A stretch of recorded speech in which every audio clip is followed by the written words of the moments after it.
Thankfully, when he did come out of the coma, he had full physical function, but it was the speech that had actually been affected by the stroke. Ian was quite adamant, there's nothing wrong with me, I just can't talk properly. And he worked extremely hard. Now, Ian actually got back to actually being able to write sentences, and his conversation was quite normal. I can remember Fee, who was Ian's speech therapist at the time, worked with Ian and helped him through actually that whole process of actually going and getting his New Zealand driver's licence. And looking back, what a major achievement that was. Roger found that speech therapy didn't suit him. They'd been working with canned assignments, it's not quite a word, but games and those sorts of things, and I wasn't interested in those sort of things. I was much more interested in doing something that's real. So his mother, an experienced educator and linguistic expert, devised her own therapy program. For a stroke person, I think that what they really need often is to relive some of their own lives. And that was why Roger's sister copied out a whole lot of his letters that he had written as a child, so that he could, as it were, live his own life again. And because those traces were there in his memory, then we could wake all that up. She'd arrive at the hospital at 8 o'clock in the morning, and she worked through till lunchtime. We would look at old letters, we would try and read the newspaper, we would all sorts of bits and pieces like that. By then, lunchtime, I was knackered. It was the only thing I could do after. Family members or friends who know you really well and have a shared past can help to bring the language on in a way that strangers can't.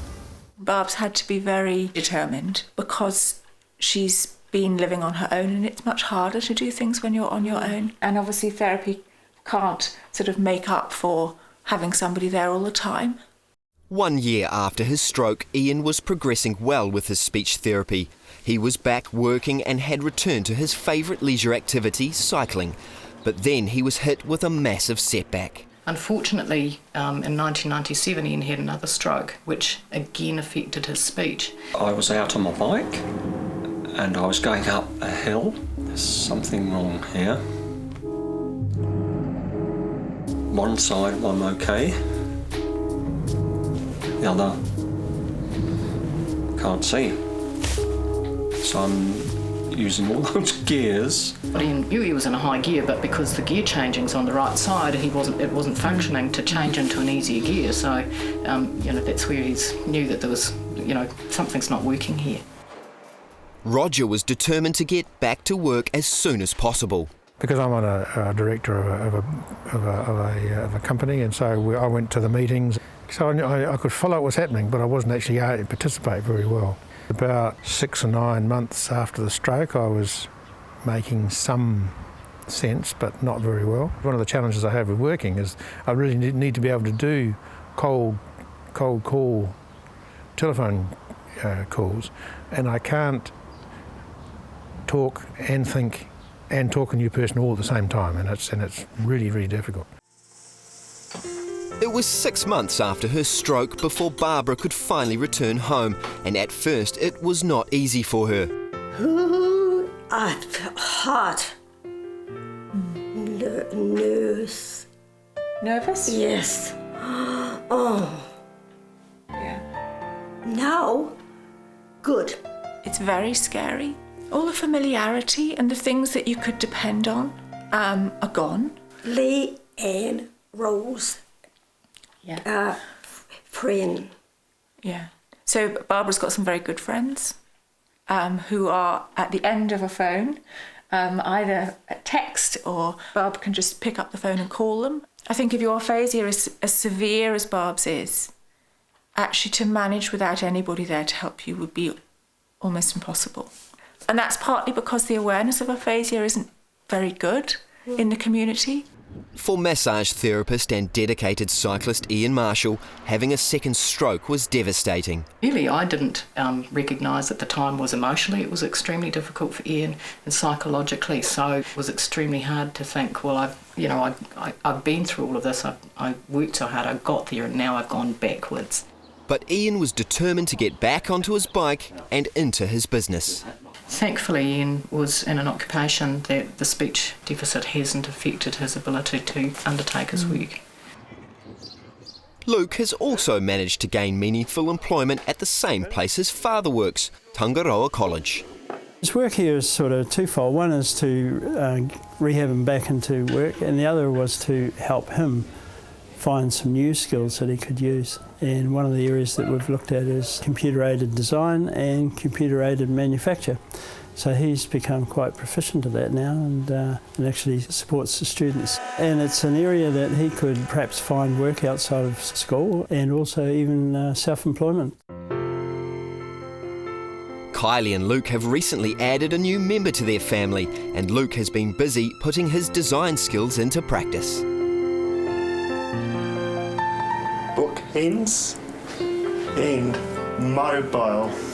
Spoke to a clinical psychologist. She organised to speak to me after Luke had a stroke. She said to me that it probably wouldn't be likely that we'd ever have children, and I remember that's what hurt the most, really. That was really hard to hear, but at the same time I didn't want to believe it. You can't give up on these things, and you just have to make the most of it, and they could be wrong. Luke is continuing to make slow but steady progress. Oh, your apple looks better than mine. Can I have your one? Okay. Swapping. Swapping? Ryan is swapping the apple. You've got a look on your face like you're unsure. Ryan is swapping the apple with Susan. No, Simone. Simone, great. But for Barbara, ongoing recovery has not been possible. It's now been 10 years that she's been living with the aphasia. Things are still changing. Not in terms of the aphasia, because the aphasia itself is as it is, and this is Barb. Barbara and many others have found help through the Aphasia Association, which provides emotional and practical assistance, and a biennial conference that's a vital support to the aphasia community. Barb's presentation was about, this is me, and you have to accept me as I am. Don't pressure me to be any different. And I thought that was a great message. I am I. Good. But in some cases, communication needs no words at all. One of the things that we had at the conference was a workshop by Rhythm Interactive. The whole thing is a surprise, so nobody knew it was coming. You open the doors, and there is John, the guy who runs it, drumming at the front, and everybody has this little drum in front of their seat. And what's really special about this workshop for people with aphasia is that the whole thing is done without a single word being spoken. And Roger was there to cover the event. Going back a long time, I'd done a whole stack of photography stuff, and once you got to digital cameras, I could then play with it again. If I really am stuck forever without language properly, then I could do something else. Roger's developed a unique style of photography and regularly sells his work. I mean, partly it is, I suppose, the whole sort of photography thing in terms of composition and those sort of things is the other half of your brain. So I wasn't doing that so much. It's just saying, well, I know that hasn't broken, so therefore let's use it. Does it feel like being a daddy? Good, yeah. You love watching all his facial expressions things. Yeah, crying. And Luke usually gives him a bottle every night before we go to bed. He does the night feed, so I can relax a little bit. He's only got the use of one arm now, so Kylie had a special sling made for Luke so that Luke can carry the baby in a special way. They'll find ways. He's found ways of doing things. Like when he's cooking and getting the dinner ready at night, he does most of the cooking. It's called an alligator or a crocodile or something. You just put the food in there, don't you, like onion or whatever, and then Luke just presses down on it and then takes it out and yeah. So we just figure out what works best day. Yeah. Yep. And got like a little blender and just for chopping things up, and yeah, you're pretty good at figuring out what works well for you. And your speech keeps getting better, do you think? No, I don't think so. But you probably think I'm okay, better. Ian can't see his own progress. Ian has often said, "Oh, that was a good word." You know, when he's... Sometimes, yes. I've actually got to the point now of actually not saying, rocking up first up and say, I've got this problem, but to actually start the whole thing. The person might say, well, this is a strange person, this one. But by this stage, you've established some sort of relationship. And I think that there's lots of barriers that are out there in the community that are of our making, that the rest of us have a responsibility to break some of those down. Barb's become very good at actually being assertive about being included in things. And Barb will sit there sometimes and just listen to what's going on. But actually, if she feels strongly about something, she'll stop people, stick her hand up and say, excuse me, and make people wait. Yes. And that's fantastic. Why? Life. Yeah, you're part of life. Yes.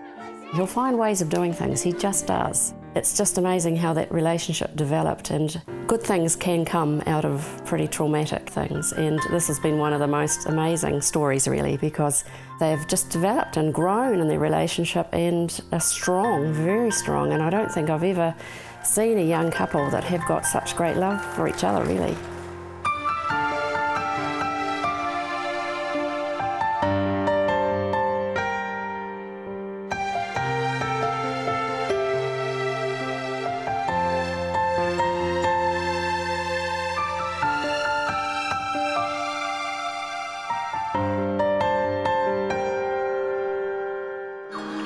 This program was funded by New Zealand On Air.